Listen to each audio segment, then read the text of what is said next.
નમસ્કાર, શો ટાઈમમાં આપનું સ્વાગત છે। અમદાવાદના વતની અને આડોડિયાવાસમાં રહેતા શખ્સની પોલીસે વિદેશી દારૂના જથ્થા સાથે ધરપકડ કરી છે।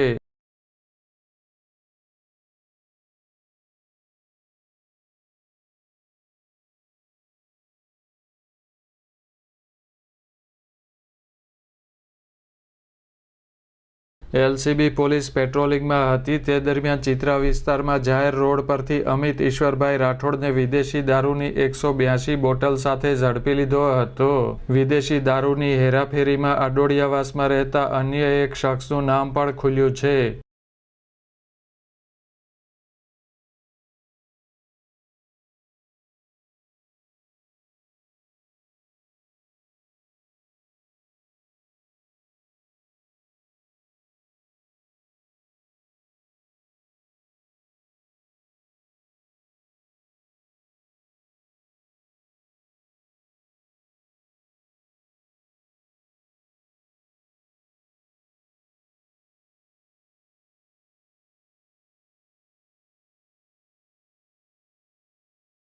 એલસીબી પોલીસે બંને શખ્સ વિરુદ્ધ બોરતળાવ પોલીસ મથકમાં ગુનો દાખલ કરાવી કાયદેસર કાર્યવાહી હાથ ધરી છે।